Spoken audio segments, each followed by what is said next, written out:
les marchés financiers avec IG Markets, CFD Trading. Bonjour, c'est Gilles du site boursicoté.com. Voici l'analyse technique des principales paires de devises du marché Forex, ainsi que l'analyse de l'or et du pétrole pour les matières premières. Nous sommes aujourd'hui le vendredi 23 décembre 2011 et sur l'euro-dollar, certaines stabilités que nous avons rencontrées. Donc sur le marché d'échange, sur le marché euro-dollar, voilà, on continue dans la même zone de cotation que ce que nous avons eu hier, capé à la baisse au-dessus des 1,3018 et 1,31 à la hausse. Donc petit mouvement dans cette zone autour de la moyenne mobile 20 exponentielle. Donc là on est vraiment dans une phase de stabilisation, les indicateurs nous le montrent, on est en zone neutre ici, MACD, RSI, on est un peu bas au niveau du stochastique, mais bon, pas de grosse tendance, donc on attend une cassure possible. Donc à la baisse on a une cassure possible des 1,3020 et à la hausse on surveillera la zone des 1,3130 qui pourront nous donner des signaux, mais là bon, pour l'instant pas grand chose à dire sur cette paire de devises. Au niveau du câble, donc nous avons une configuration légèrement différente, puisqu'après ici cette hausse qui pouvait nous donner un signe relativement dynamique, eh bien je vous avais dit hier qu'il faudrait surveiller les cours au niveau de la moyenne mobile 20 exponentielle. Eh bien ça a été sans appel, puisque nous avons donc une cassure de cette moyenne mobile avec une cassure du support ici des 1,5650 et avec donc une prolongation sur une dynamique baissière avec même une phase d'exagération. Donc là on est vraiment sur une cassure de dynamique, donc c'est un petit peu le scénario que je vous avais expliqué hier. Voilà, suite à la phase de baisse que nous avons eu là, nous avons une cassure et donc nous avons une formation de range court moyen terme qui s'est mis en place, donc capé à la hausse au niveau des 1,5750 et à la baisse au niveau d'ici 1,54 10 20 10 30, donc qui correspond au range dans lequel s'est installé le câble depuis maintenant quelques semaines. Donc là ici on est sur une phase d'exagération, on commence à arriver en survente ici au niveau du stochastique. Le RSI lui nous laisse un petit peu de potentiel, comme le MACD, mais pour l'instant là on est en pleine dynamique baissière. Donc là le mouvement ici dynamique, même si on veut s'amuser à tracer des Fibonacci, eh bien on pourra remarquer en fait que sur donc la phase directe, voilà, nous avons cassé. Alors vous voyez que cette zone ici de support correspondait au 38,2, on avait une zone de 23,6 qui faisait presque office de résistance, et puis là on a cassé le 38,2, on est revenu directement rejoindre le 50%. Donc on est là dans une zone de retournement qui pourrait nous jouer ici la continuité. On est sorti des bols, donc on peut s'attendre à un retournement, à une réintégration à l'intérieur.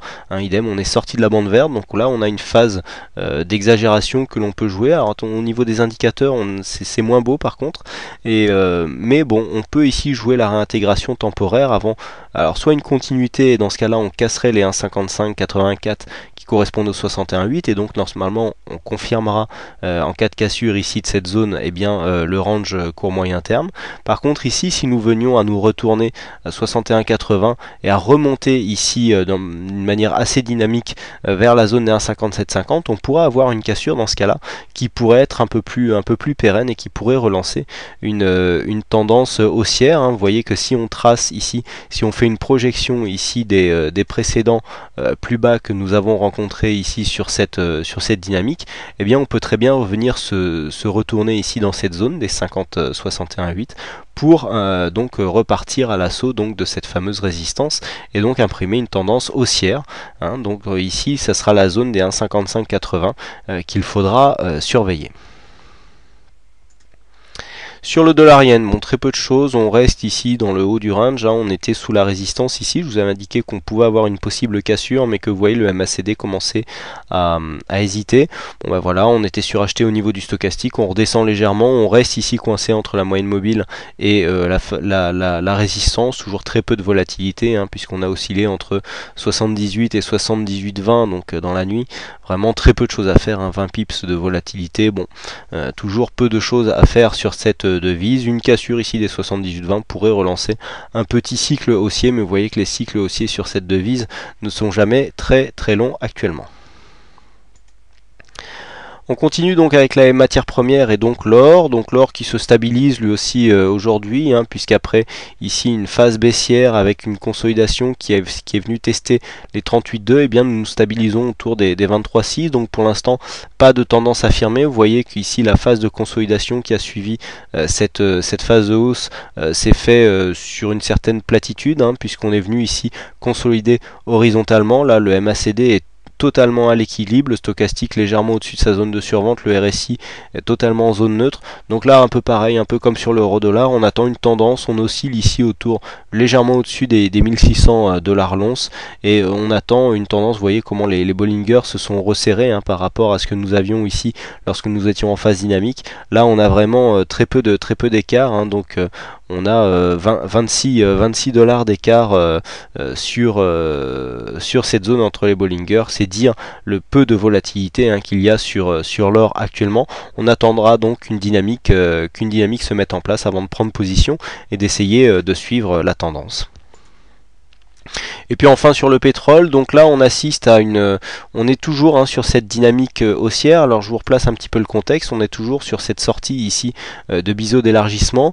La dynamique ici qui me semblait un peu légère pour provoquer une cassure a finalement réussi à casser ici cette résistance baissière. Donc nous sommes venus là sous les 100 dollars le baril.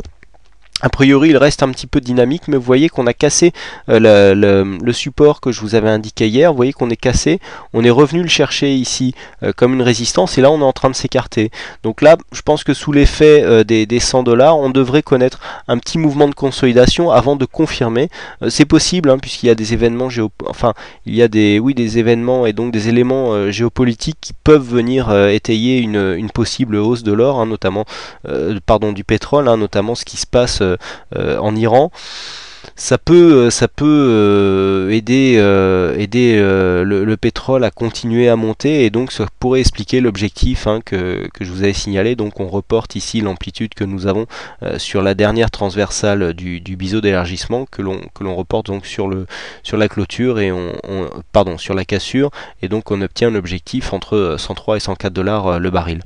Donc ça pourrait s'expliquer comme ça. On pourra avoir ici un retour en pullback donc sur la zone des 98 avant de confirmer en tendance une possible remontée des cours du pétrole. Voilà ce que l'on peut dire donc sur ces principales analyses techniques, forex et matières premières. Un peu de mouvement aujourd'hui. Après ça, il ne me reste plus qu'à vous souhaiter à toutes et à tous une bonne soirée, bonne chance dans vos trades, et surtout mes meilleurs vœux pour les fêtes de Noël. Et puis je vous retrouve dès la semaine prochaine donc pour des prochaines analyses techniques en vidéo. Bonsoir à tous. Les marchés financiers avec IG Markets, CFD Trading.